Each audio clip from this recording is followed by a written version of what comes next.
What's up, everybody? I just realized I wasn't on stage, so you couldn't hear me. What's up, Clockwork? What's up, Temper? You're good, Addy. I just can't have you up on panel.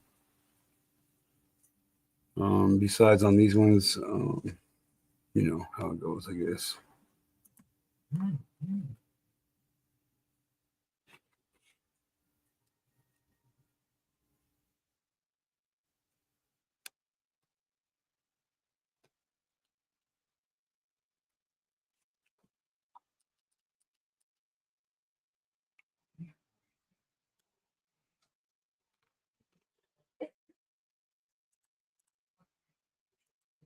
What's up, VFB?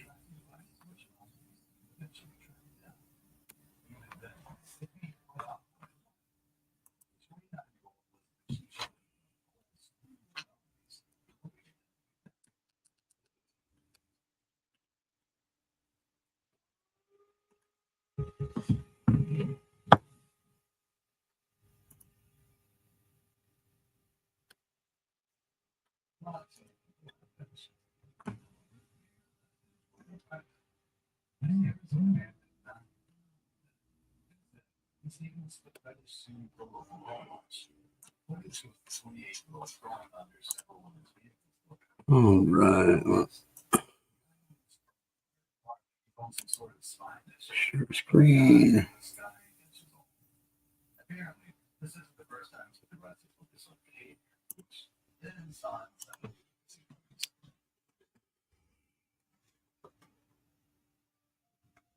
So, what's up, Martine?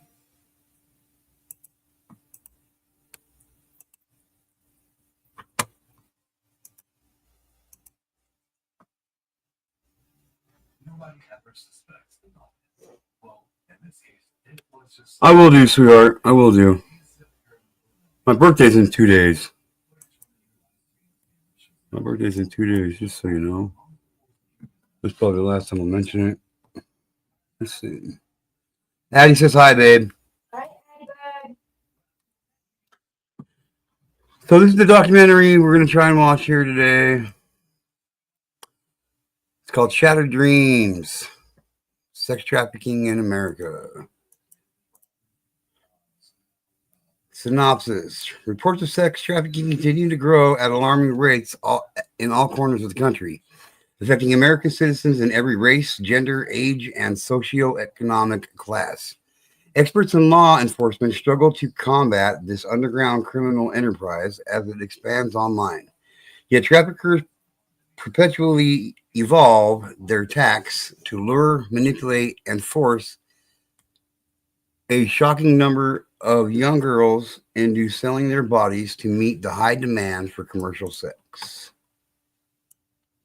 Shattered Dreams, Sex Trafficking in America is a first of its kind feature-length documentary that explores the deeply rooted psychological issue that victims of sex trafficking face on a daily basis at the hands of pimps and buyers. Through firsthand heartbreaking testimony of abuse from 3 survivors of this illicit sex trade, the incredibly complex nature of this form of modern-day slavery is revealed. Investigative interviews with leading experts from across the country provide further insights on what drives the industry, exposing shocking revelations about the society we live in and the misconceptions many of us harbor that allow sex trafficking to thrive. Despite the overwhelming suffering experienced by survivors, the film highlights how there can be hope for a better life after being trafficked. Although there is increased awareness in places like San Diego, the film sheds light on just how far behind we are in trafficking and in tackling this issue nationwide. Will we act now to prevent future generations from falling victim to a life of shattered dreams? The importance. We make a film about the dark underworld of sex. Why make a film about the dark underworld of sex trafficking? Our society has only just begun to embrace survivor accounts of violence against women and shift mindsets about human rights issues like sex trafficking.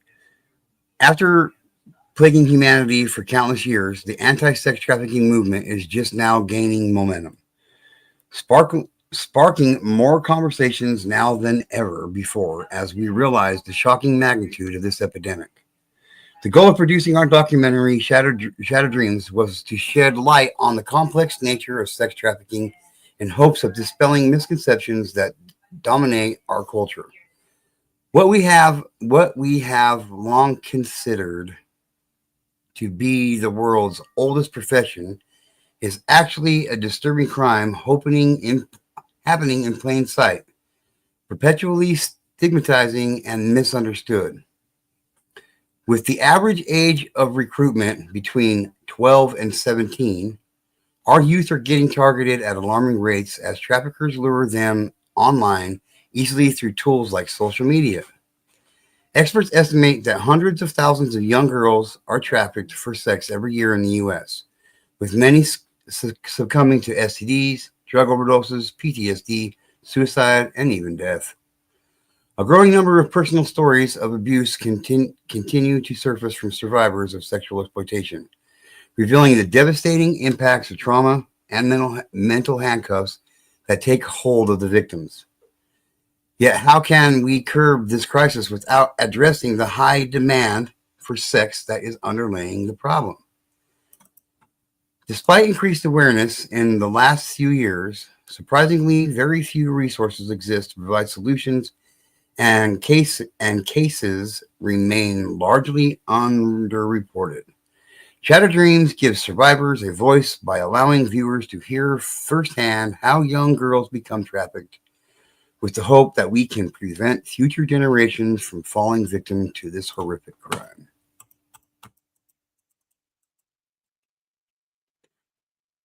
About PCTV, Polymer College Television has been creating award winning educational content in our state of the art production studio in San Marcos, California, for over 40 years. We have been fortunate to receive numerous awards and national accolades every year, including 27 Pacific Southwest Emmy Awards. Our documentary films have been shown at over 60 film festivals throughout the country and aired on numerous PBS stations in the western United States.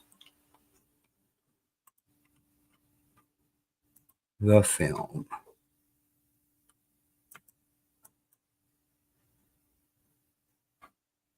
Uh,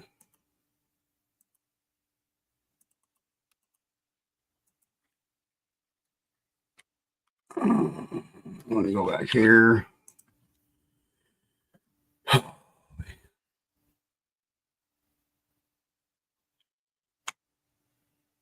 So, Charbaddy,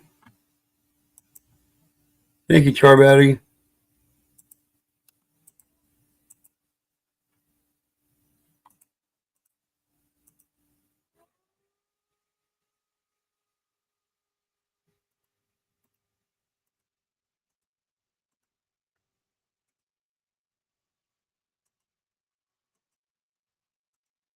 I'm kind of delaying because I'm supposed to have a guest here, but he hasn't showed up yet, so I don't know what the hell's going on.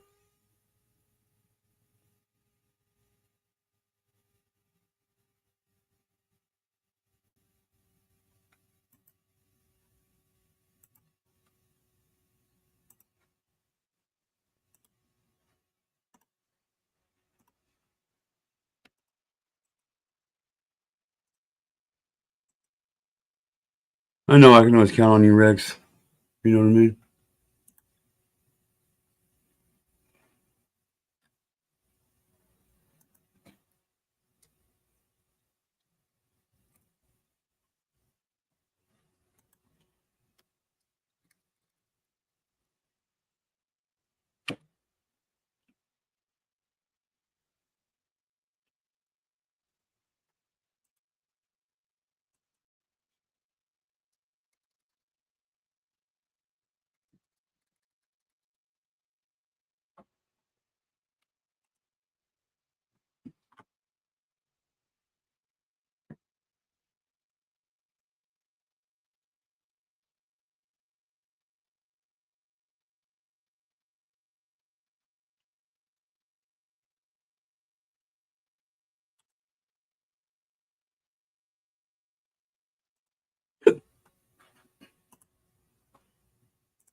So, Clockwork.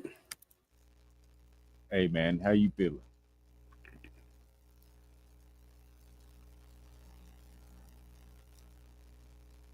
Go, Clockwork.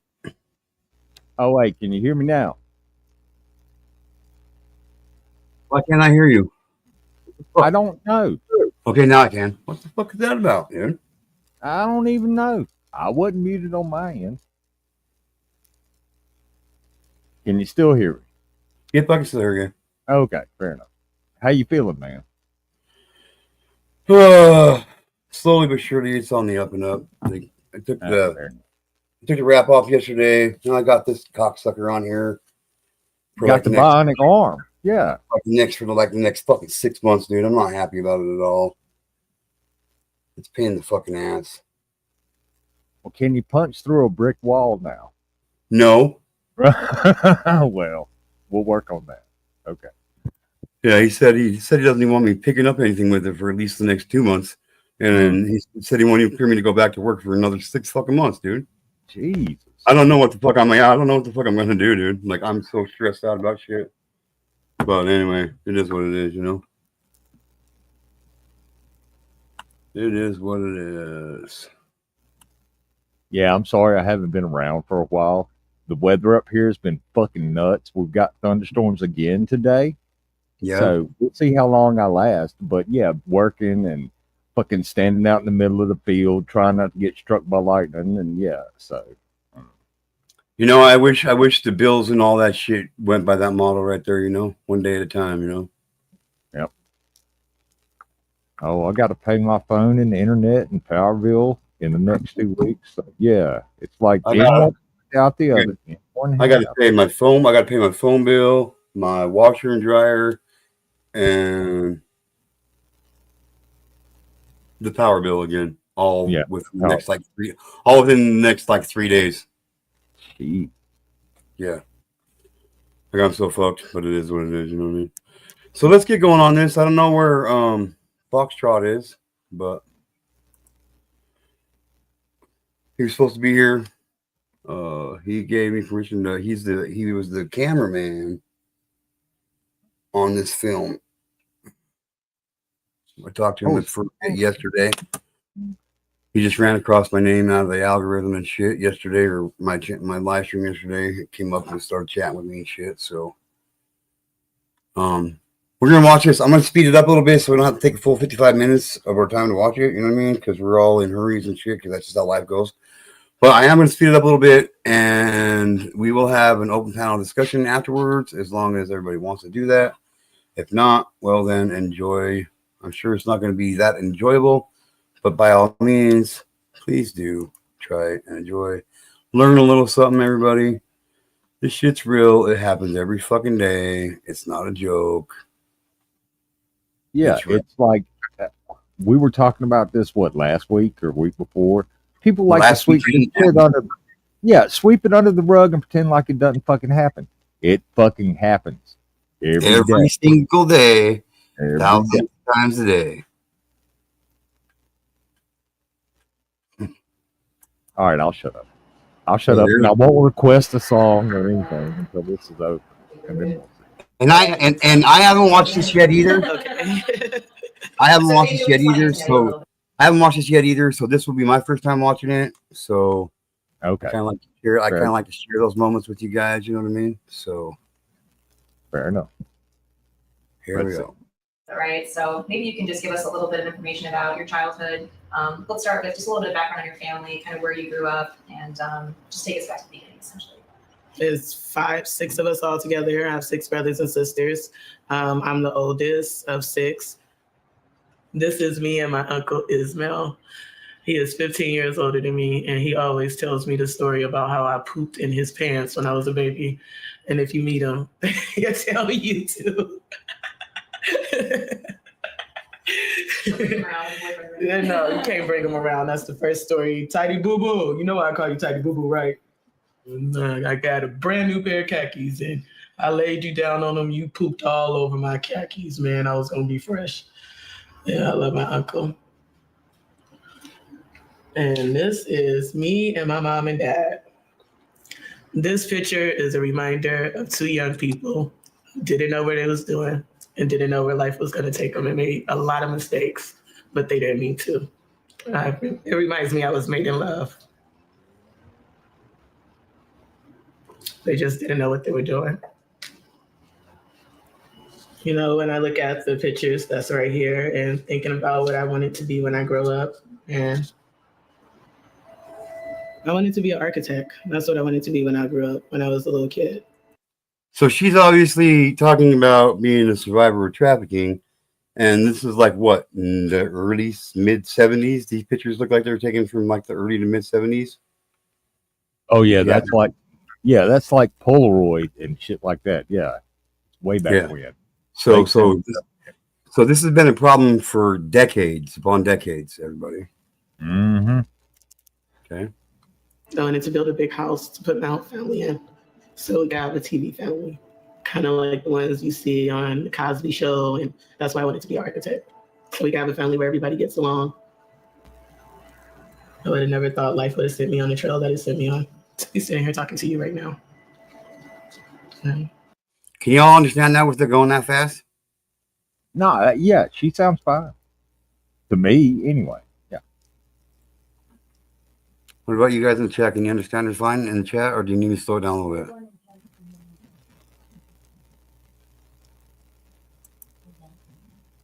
Put a 1 in the chat if it's fine, and we'll keep going. Put a 2 in the chat. It's okay? All right. We'll keep going. All right, yeah, and Martin, I'll try not to get struck by lightning while I'm on stream with GTA, but I'm not making any guarantees. I can't guarantee anything. But. It's been happening a lot lately. I had a lot of other aspirations in life. It was right after my 14th birthday, but I met my first trafficker. No one says when they're kids, I want to grow up and go all across the country and sell my body and give all my money to this guy who is going to beat me and make me feel as if I'm less than human. No girl says that when she's a kid. That's no one's dream. So you start talking to God and you're like, God, nobody says did you put me on this earth for this? Going. Did you put me on this earth to be abused repetitively? Because it didn't just start there. It started way before. And you're just sitting there thinking, like, what kind of God are you to put me here for this? You know? I know that feeling all too well right there.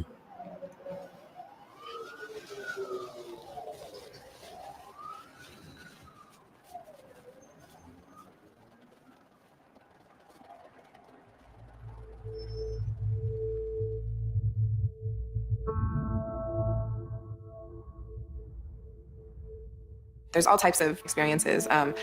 I've had some guys who I saw for 3 years over a period of time and never had a problem with them. And I've had other guys who came in for 5 minutes and were trying to rape me or rob me or pulling knives on me or whatever the case is. So there's really no way to like protect yourself or know like what to expect. This one in particular, he was completely naked when I got there. He opened the door, he was completely naked. He was high on cocaine. He was coming down, he was real agitated. He was trying to touch me and I didn't want him to touch me because I was immediately repulsed. And this is the first time I finally like pushed back. I don't know what you're going to do to me. He was threatening me. He basically told me if I don't do what he wants, he's going to hurt me. And if he could kill me and nobody would care. He said that I can do whatever I want because I paid for you for 2 hours. I own you. And I knew that he was telling the truth. I was thinking like, how did I end up here?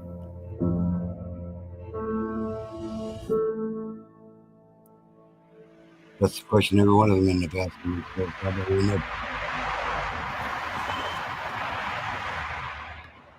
Sex trafficking is modern-day slavery. We're dealing with the most important human rights issue of our time. Too often people think that sex trafficking is something that happens over there with someone else's child. People are startled to find out that the vast majority of victims are American. They are in our neighborhoods, and oftentimes they're in our home. We don't know it. There's no state in the United States where it hasn't yet been documented. And so we're seeing it happen in rural communities and urban communities, suburban communities, affecting people of all races and ethnicities. It's everywhere. And I think people are slowly realizing that there is no hiding place. And therefore it becomes a major issue, not just in California, but across the nation. We've seen a trend. It don't matter if you're a male, a female. It don't matter if you're newborn, 2 years old, 7 years old, 12 years old, 30 years old, 90 years old. No matter if you're black, brown, purple, gray, blue, white, green, pink, polka dotted colors. It don't matter what your religion is. It don't matter how much money you got in your fucking bank account. And none of that matters when it comes to sex. Sex trafficking has no profile for people. I don't. It's everybody. It happens in big cities and small towns and isolated rural areas more than you fucking think. Really, it does. It is. Yep. And look, man, if I was Batman, look, never mind. I wouldn't be Batman because Batman doesn't kill, right? Okay, fair enough. Hey, Batman's the ultimate superhero because he doesn't have any superpowers. Yeah, he does. He's got money. That's his superpower. He's a regular man. Yep. And I would say in the last 5, 6, 7 years where we've. Okay, this lady right here is the lady. She is the director of the NCMEC, the National Center for Missing and Exploited Children. First started to hear the word trafficking. What we thought were prostitutes are actually enslaved human beings who've been tricked and being sold as objects. Just because they don't see it on the street doesn't mean it doesn't exist. It doesn't mean that, thousands of young women aren't being victimized every year through this terrible crime. We're talking about 14, 15, 16-year-old kids. They are required to go out and have extremely degrading sex acts with adults until they've reached a quota that they can bring home. And then maybe they're allowed to sleep. And then maybe they get a little food. Every time you get into a car with a stranger, every time you walk into a hotel room with someone you don't know, you could be, it can turn on you in a second. So all the people who are surviving through prostitution have stories of violence at the hands of Johns, if not at the hands of pimps. He would pull knives on us. Permanent black eyes. Sprawled out on the floor with him over top of me. Punched me in my face. Scars on my leg. Push us out of cars. He started to hit me. My nose was broken. It was like a fingernail foul. He started stabbing me. Just stuff you don't really think really happens, but it does. God, I wish people could understand how bad it really was, man.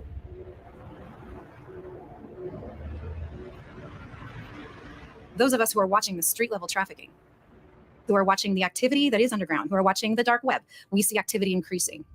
Now, 80% of sex trafficking is happening on the internet, through apps, through social media. Did you hear what she just said? Did you all hear what she just fucking said? Yes, I did. Increasing. Now, 80% of sex trafficking. 80 fucking % of sex trafficking happens on the internet. Yes. I got an idea.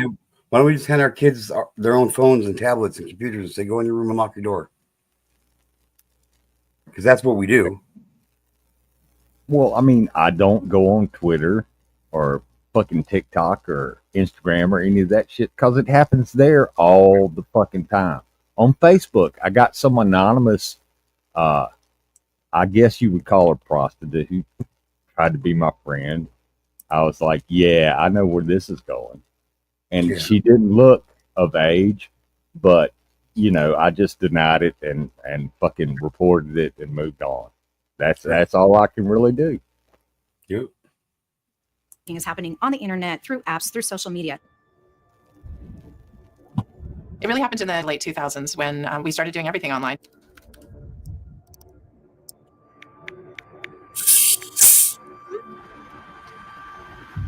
It's just made it easier for people to commodify and buy people. It took on a totally new character once people were for sale online. When a buyer had to go out of his way to drive to the track, to what was typically a seedier part of town, to buy sex, he had to take a few extra steps there, right, to be engaged in sex buying activity. But when he can log on to any site where paid sex is available, that creates a sense that sex buying is more normal. That's more than it actually is. When you start to realize. I gotta say this. I have, for some reason, major respect for any man or woman who wears a bow tie. I'm just saying. Just how many guys in the sex trade are looking more broadly for a very young female, it starts to become obvious why then people would try to supply underage girls in the sex trade.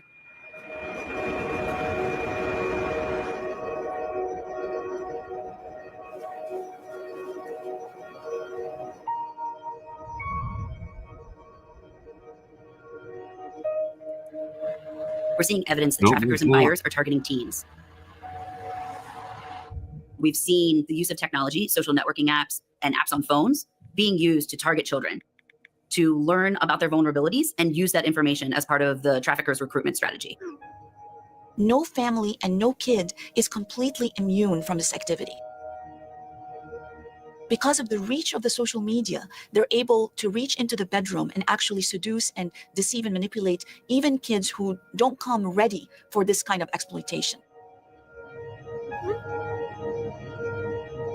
It's not uncommon for them to send a blanket message to hundreds of kids saying something as simple as, "You're very pretty and I think you could make some money." When you're asking about whether young girls are a target, they are the target. The younger the girl, the more cooperative she is, the less resistance. She isn't aware of what's going on, and she's easy to bait. The street value of girls is just like a product. So the younger the girl, the higher the price tag.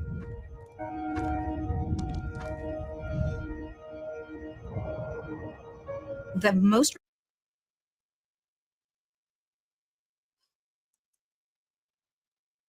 younger the girl, the more cooperative she is, the less resistance. Well, I mean, they're a kid. Yeah, I mean, they're a fucking kid. You're supposed to trust an adult when you're a kid, right? Supposedly, they know better. That's what we are reinforced and told to reinforce. And that's not necessarily the truth. I mean, yeah, I've never, full disclosure, GTK, I've never seen this either.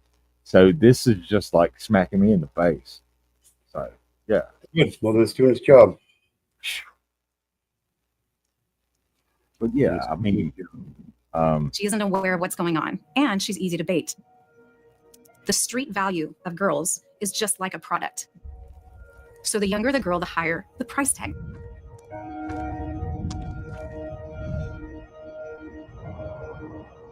The most requested age is 14. Teenagers are particularly at risk for being recruited because they are thinking with the teenage brain. They're looking at finding connection, finding love, finding validation. They're trying on different personalities, different empowerments, and that's what the pimps just zone in on. You may think trafficking recruitment isn't happening in your town, but it is. You just haven't seen it or you don't know what it looks like. But this is how easy it is. It's happening everywhere. It's happening in your malls. It's happening in your schools. It's happening in your library, at your movie theater. Guys come up, they see a group of girls or they see a pretty girl. You're beautiful. Hey, why don't you let me buy you something? You know what? I'm a modeling photographer. I'm a movie caster, whatever. And they get the girl to believe just enough. And then they get her to trust him. And then he buys her a bunch of stuff. And then maybe her parents think, oh, this is a great guy. This is a modeling agent. This is my daughter's future. And pretty soon he has more access and more access and more access. And pretty soon she doesn't come home. Ever.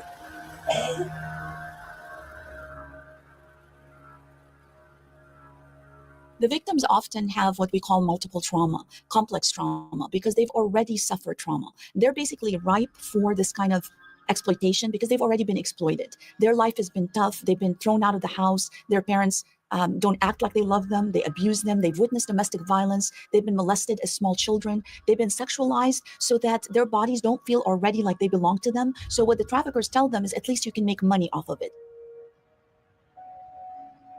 I think that a lot of things that had to do with my upbringing and the sexual abuse, the combination, kind of prepped me for a trafficker, associating with abuse with love. This person loves me if they hit me because they're disciplining me. I didn't value my body. I didn't value me. You know, when you grow up with sexual abuse, you tend to associate sex equals love. And I started to realize, well, all I'm good for is sex. That's all I'm good for. The easy targets are the ones that are already broken down. They're already looking at the ground. They already hate themselves. They're already bullied. They already think that they're not worth anything and no one cares. They know how to lure them into this sex trade, usually just by starting off with by paying attention to them, by being a strong role model they never had in their own lives. So when pimps approach teenagers, they don't say, here's a great idea. Let's do a job where you give me 100% of your money. And it's physically demanding, psychologically exhausting, and sort of soul crushing in a lot of instances.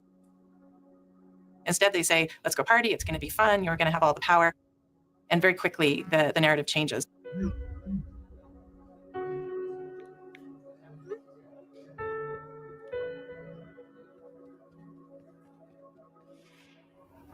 Sex trafficking isn't just a girl being kidnapped out of her home or a girl being snatched away. Sex trafficking is as easy as Bobby from the barbershop pulling up on your daughter. Oh, your mom made you mad. Your dad made you mad. Oh, don't worry about nothing. Bobby's going to take care of you. Let's go shopping. Let me help you pick out some clothes. Let me do your makeup. You never had that done. Let me give you everything that you've never had done. And I'm going to kiss on you a little bit, tell you how much I love you. And this is what you got to do for me. And we're going to go all across the world and do it. And I'm going to make all your dreams come true the way your family didn't do it.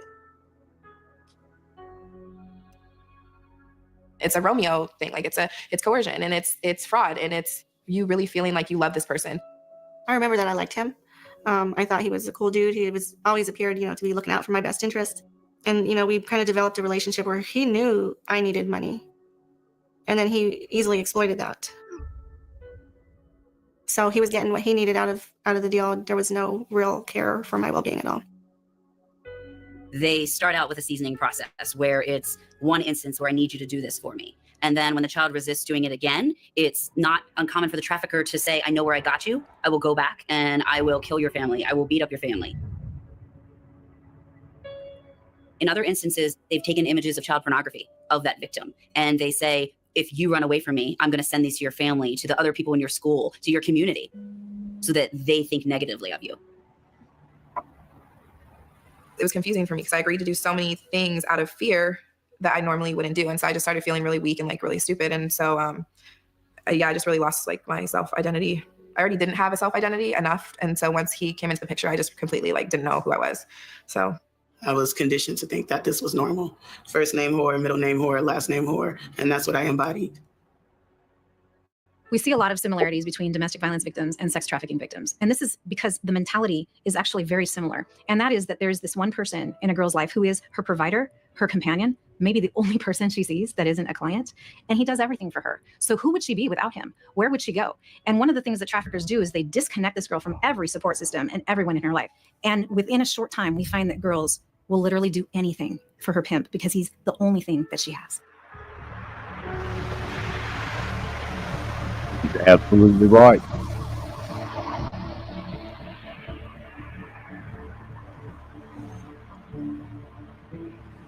You isolate somebody, of sex trafficking in the United States. Southern California is definitely one of them. What we're finding is that locally, a lot of the trafficking cells are in Los Angeles and in San Diego. And these are where we have concentrations of pimps, enforcers, where girls are actually living. Trafficking is going to be most prevalent where there's money, right? They need buyers. So Southern California particularly attracts tourists. Hollywood attracts tourists. That's one of the big reasons that LA is really popular for trafficking. Also, sporting events is one of the big draws. Conventions is another big draw. When you find that in San Diego, Atlanta, any place like that where people can come in and out quickly and disappear, that's where you're going to find a real prevalence of trafficking. In San Diego County, sex trafficking is the second largest criminal industry. So that means this is a big problem. We understand from our undercover work that the buyers here pay more for victims. And so that makes it a hub for that sort of activity for prostitution. The traffickers are mostly gang members. So that makes it even more complex. It's hard enough to get a victim to come forward in domestic violence because of the attachment to the abuser. But when you add the intimidation that comes with having the abuser be part of a gang, so it's not just the abuser, the trafficker, but his whole gang set that's going to come after the victim, it provides just more challenges. The gang members will even share these women back and forth among gangs. It's unheard of when you're dealing in drugs or other illegal activity. About $800 million in San Diego County alone for human trafficking. That's a lot of money. When we're talking about who is trafficking girls now, the trend is becoming increasingly toward $100 million in San Diego alone, ladies and gentlemen. Wow. That's just, yeah. I mean, yeah. That's just San Diego.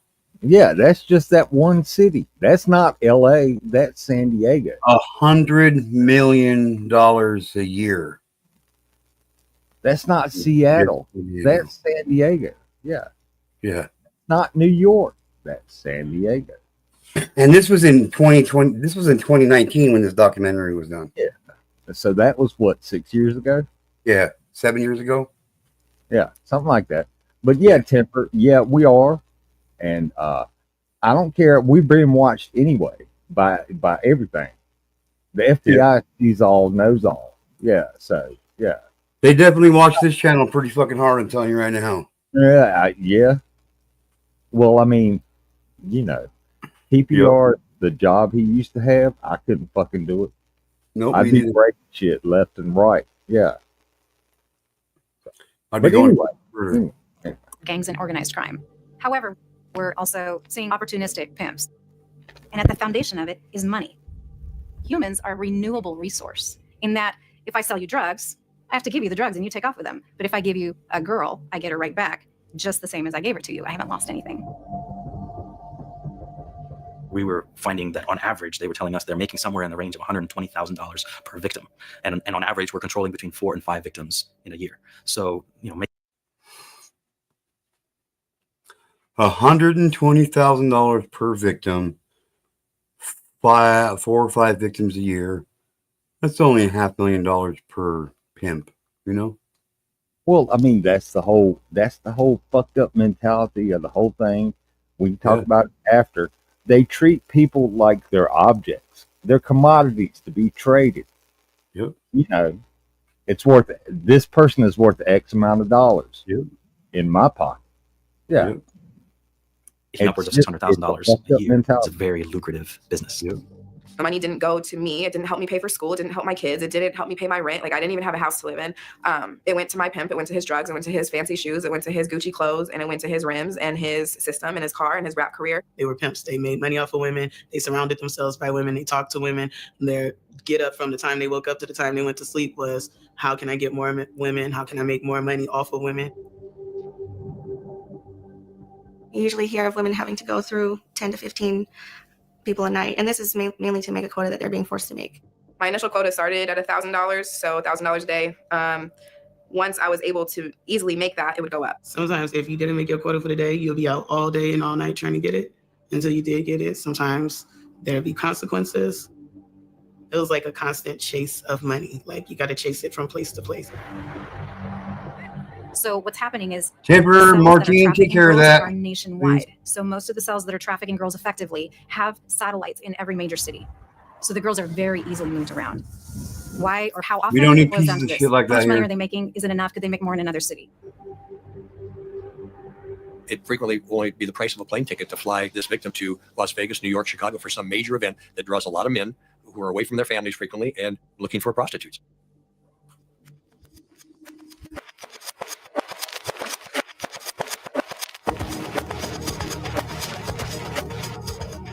You know, from the time that boys grow up as kids, they're almost groomed to do this. They're almost allowed to think that this is natural or a rite of You always is. You got to be on your this is an toes okay to thing get to past do, and that yours. it's harmless.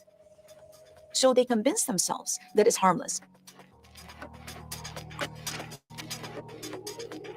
They want this. They're promiscuous. They like having a lot of sex in a day.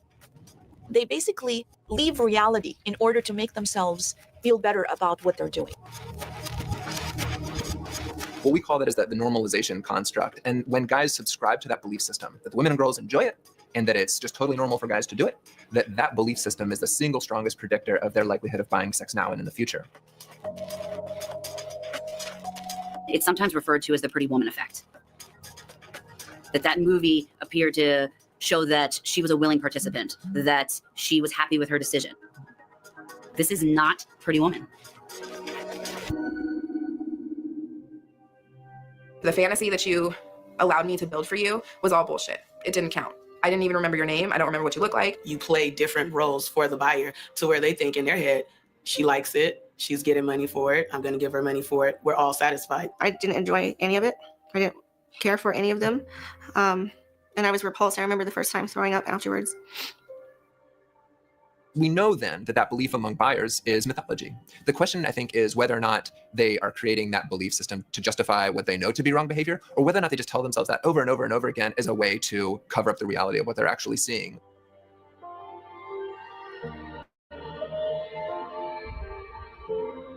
It's about 5 to 6% of US men who are currently involved in paying for sex. It sounds like a small percentage, but when you really do the math, you realize we're talking about hundreds of thousands, if not millions of men who each year whose spending and whose paid sex activity causes the problem of sex trafficking to perpetuate.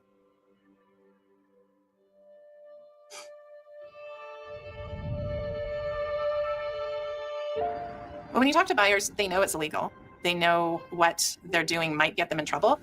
They haven't really thought beyond that. And when you say, well, have you thought about the kid that you had sex with or the person that you're intimate with, they've given it no more thought than the waiter who brings their food or the valet who parks their car. So if you're that guy that goes for a consensual commercial sexual act with another woman, and it is, our research is true, then it's like a coin flip. You don't know. You don't know if that person is consensual or not. You're going to take that risk exploiting somebody else's daughter when you, in your fantasy, think it's a consensual act. It's most likely not.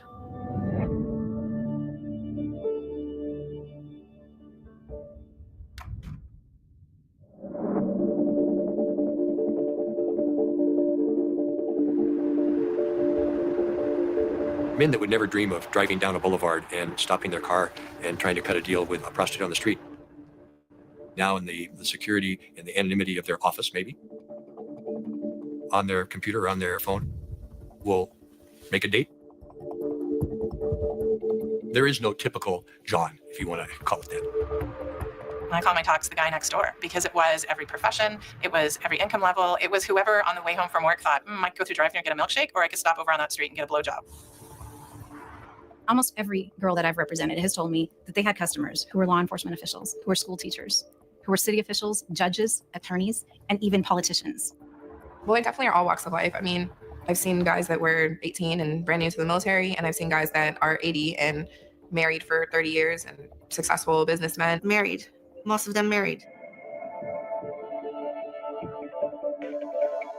You know, I've worked with people who've worked on the streets who say, you know, dads will come and pick them up with the baby strapped in the car seat and expect a sex act. So, you know, we could try and explain that the mom's at home and not as sexually available as before, but it's much deeper than that. Why would you feel like this was an appropriate sort of activity to add to your day? You know, I'm going to go back to work relaxed and it's all going to be wonderful. When really, after the moment, it was stressful, it was nervous, it wasn't good sex, but it's the anticipation and the idea that it's going to be all about them in that moment. For many of these guys, they're not having a good experience either, which makes it all the more sad that they're continuing to engage in it because of the harm that it causes others. It becomes easy to see how strip clubs, legal brothels, and how much of the pornography industry fits into that same category of commercial sexual exploitation. What's the same across all of those forms of exploitation is the inherent devaluation of women. And that objectification of women and girls feeds into this idea that somehow they can be treated as a commodity, they can be bought and sold, and that therefore a guy who wants to buy sex, it's not a big leap to begin to do that if he's engaged in some of these other activities that are associated with exploitation. The supply is occurring in response to the demand, which means the demand is the problem. It's not underlying the problem, the demand is the problem.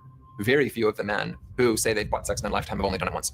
We find that a quarter of sex buyers fall into that high frequency category where they're buying at least multiple times a month, and in some cases multiple times per week. Now, that's only 1 in 4 sex buyers, which may not sound like much, but when you realize that how many transactions they account for, they actually represent about 75% of all the sex trades transactions. So we strongly recommend that states adopt what we call a graduated penalty structure. If they recidivate, if they offend after they've been arrested once, there needs to be heightened penalties to reflect that. It's completely unacceptable when a community's average fine is $100. The guy spent more than $100 on paid sex. So there's no way that a $100 fine could be the real source of problem for him. That's completely inadequate. They pay less as a John than I do. I pay $1,000 because I was prostituting, and they pay $182. The buyers have the least consequences. I've had a buyer get mad and say he want his money back and take my purse, and I call the police and the police show up and say, well, you got to give him his money back. As long as there's no enforcement for the buyers, there's no negative consequence. There's no pressure for them to stop it. What we do have is the stigmatization of people who sell sex without that accompanying sort of shaming of people who buy it. Historically, the response had been to arrest women and girls involved in prostitution because they were the eyesore, because they were the ones that neighbors were complaining about, because they were the ones that were problematic. Again, it speaks to the stigma involved for women and girls in the trade. I did go to jail a whole lot. I have over 100 cases. I am what they consider a career criminal.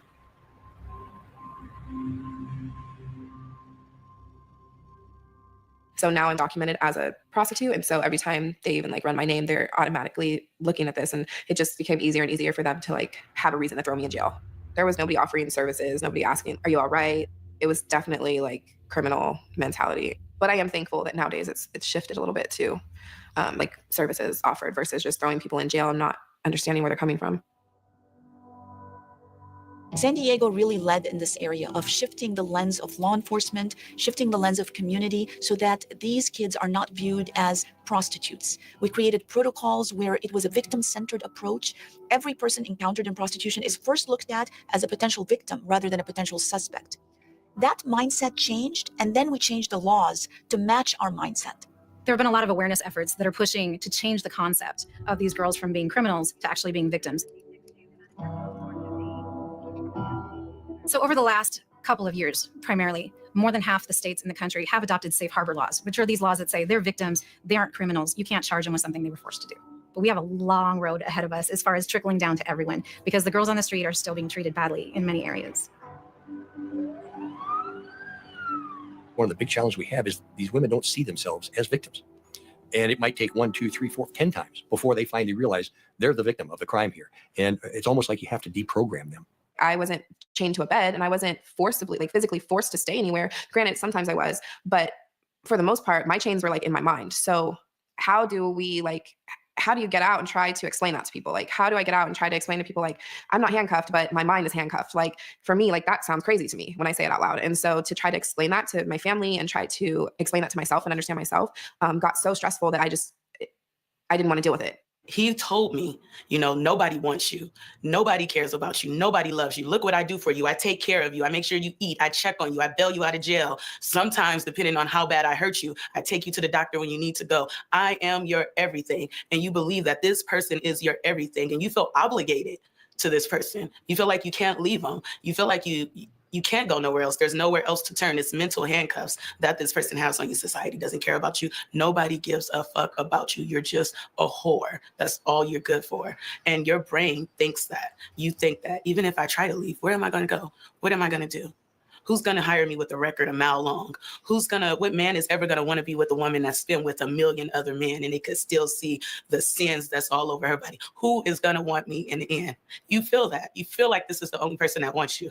So it is hard to leave. It is really hard to leave.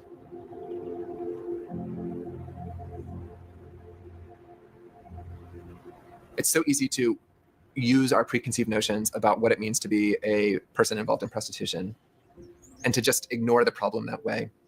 But when we start to peel past those layers of stigma and recognize those people as people, and then we start to understand what difficulties they're facing, what types of trauma they're experiencing, you start to recognize the person as a person, and you start to understand that it's not something that they jumped into, it's something that is being done to them.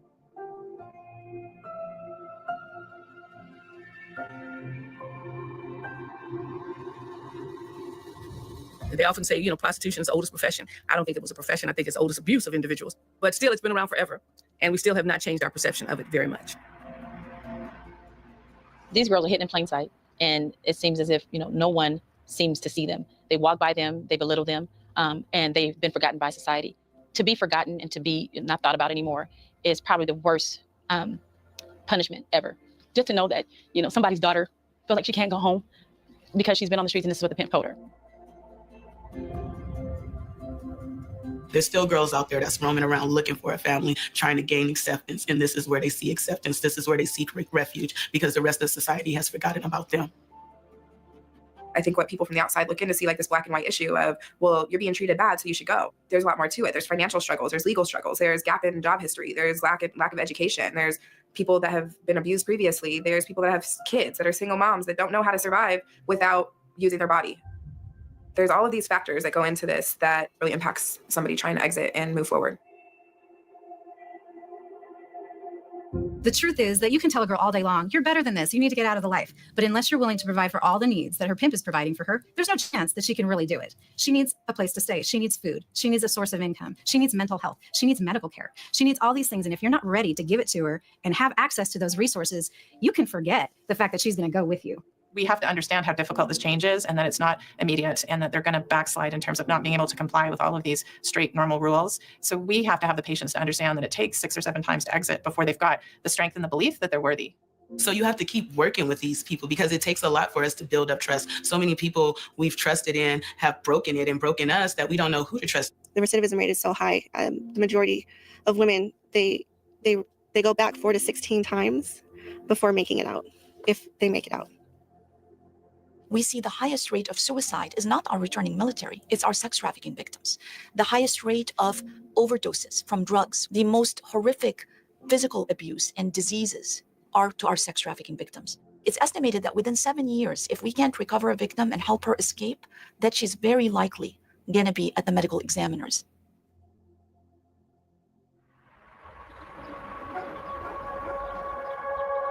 Sex trafficking is not something that can be solved alone by nonprofits, law enforcement, prosecutors, service providers. We all have to play a role in continuing to highlight this issue, the gaps that still exist, and what we can do to make improvements. Everybody wants to raise awareness, and we're raising all this awareness, and so now everybody's aware of the problem, but then what? Like, then we don't have anywhere for anyone to go. Our human trafficking reports are going up, but our shelters aren't going up. Everyone's calling the hotline to say, like, hey, that girl I just saw maybe trafficked, but then what? There's no one silver bullet, one simple answer. It's the community coming together with prosecutors, law enforcement, community-based organizations to provide those wraparound services that'll make that victim safe and hopefully get her back to a normal life. Education is very important and deterrence is important. When we deal with prevention in the schools, it can't be just about girls protecting themselves from harm. It's about boys not being part of that harm and also protecting themselves. So the prevention has to include boys, girls, men, and women. Where I think the biggest stride in success is going to be is to start bringing people into the round table and sitting down with them. Survivors of exploitation, survivors of the pimp life, people that have pimped and been on that side, people that have been buyers, implementing all the dynamics and coming together and respecting them for more than their labels. And you can create a program and you can create collaborations that actually work. To the extent that we're unwilling to talk about the issue, we allow it to fester. It's something that people don't want to pretend has affected their families or has affects their communities. But until we have those conversations, it's hard to imagine anything getting solved. There's so much we don't know about sexual behavior in the US because we're not talking about it early enough, and we're not talking about healthy sexuality. So we can't get to the unhealthy or potentially criminal or potentially harmful sexuality if we're not even starting with the basics. I mean, it's a cliche that prevention is far less expensive on a community than the cure. In this case, it's magnified 1,000 times. I do think there's a lot of momentum, a lot of progress being made. But moving to a fully mature institutional attack on trafficking, we're still a few years out from that. I believe that as just concerned citizens, that we should take a look at how can we get involved in this fight. If we do not do something today, we're going to see human sex trafficking take our nation by storm more than it already is. I think people get caught up in this, like, well, trafficking doesn't really like impact me specifically. And so it's hard for me to figure out my avenue to get involved. How do I make time to volunteer? You don't have to. Even if all you do in this movement is to stop stigmatizing, that's doing enough. Instead of driving down the street and saying, oh, that's a dirty prostitute, say to yourself, I wonder what happened to lead her there. The harm started way before the sex. And we have to recognize that. Shame on all of us. Shame on society if we think that we can pin this only around the sex itself. We have to ask ourselves, knowing that sex trafficking has been around as long as it has, why have we not done anything about it? Why have we allowed it to perpetuate? Why isn't this making everyone crazy that children are being taken from their families and sold on the street as objects for sex? It should drive us crazy. All the innocence that was taken away from me from the time I was 14, all the way up until I was 30 years old. Just think about those years and what I could have done with those years if one person would have reached out to me and said, you know what, it's okay, you don't have to do this. I'm going to help you be a kid. It's important to save those girls because they shouldn't have to go through what I went through. Nobody should have to endure that type of lifestyle. They may not have our last name, but they are definitely from our neighborhoods. And it's up to us because it's our kids. Failure is not an option. If you care at all about your own kids or your neighbors or your grandkids, you need to be involved because they are the next victims. To not do anything would be devastating. And that would be the worst thing in the world, to basically give up and believe that we don't have the capacity to change. And we do. We've made great changes. We just have more changes to make. We will keep fighting this. We will bring every resource we have, and we will keep working to make sure that we recover the victims and we hold the traffickers accountable and that we hold the buyers accountable, because this is what will define us as a civilization. We cannot have this form of slavery continue.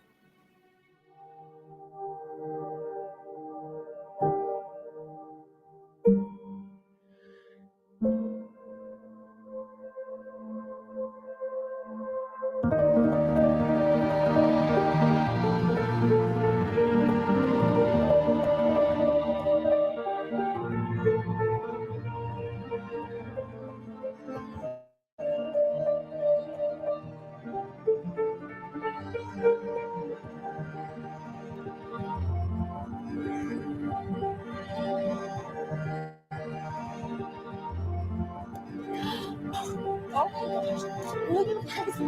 I don't want to cry, guys. Wow.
Yeah.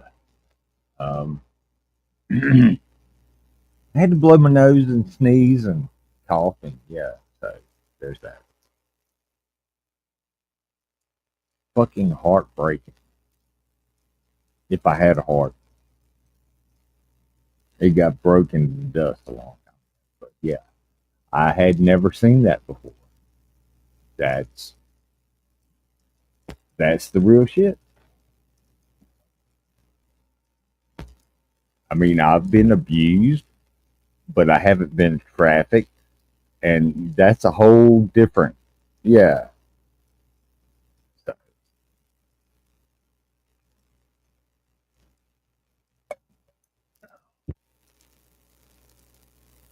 but yeah, I'm speechless, man. After watching that, I don't know what to say. If I should say anything at all, probably not. I should probably just shut up.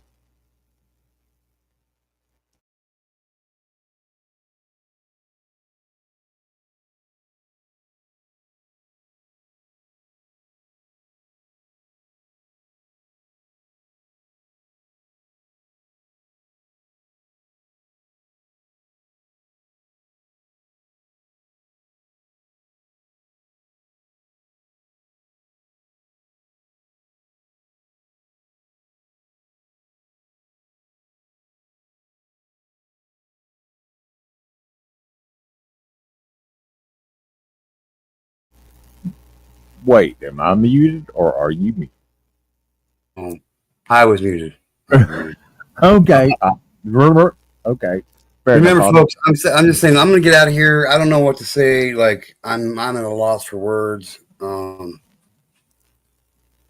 Remember what she said: $100 million a year in San Diego alone, ladies and gentlemen, when it comes to child trafficking. 100 million, and that was as of 2019. But okay, yeah. I mean, if anybody else is gonna stream, I guess, because I can't, man. I've got 2 yellow stripes, and I don't even know what the second one was for. You got strikes, or you got fucking copyrights. Well, whatever. I'll let them fade. Well, copyrights are different than strikes. You know what I mean? You won't lose your channel for copyrights. Well, a copyright claim is one thing, but these are 2 yellow stripes, like actually on my page, that says, yeah, you can't stream or post anything anymore for like 30 days or whatever. It is what it is, man. I'll go to Discord and fuck around. So we'll see what happens. Oh, yeah. But yeah, man, that was heavy, and I'm glad you showed it. People need to watch it. The shit happens. I'm telling you. Yep. I saw, yeah. I didn't realize it at the time, but this one girl I grew up with was being sex trafficked. I didn't realize it at the time because I was a kid too. I mean, I was like 14, 15, 16. Right. But yeah, her fucking dad was doing it. I had a cousin. May she rest in peace now. But I had a cousin. Her stepdad and her step-uncle took her to Mexico and trafficked her for like 3 months, 4 months, when she was 11 or 12. Well, okay, I'll let you get off here and go take care of your shoulder. And yeah, contemplate what we've just watched because I hadn't ever seen it either, and had it explained like that by the people who it actually happened to. So that was, yeah. With that being said, ladies and gentlemen, peace. I'm out of here. Eat, drink, and be merry.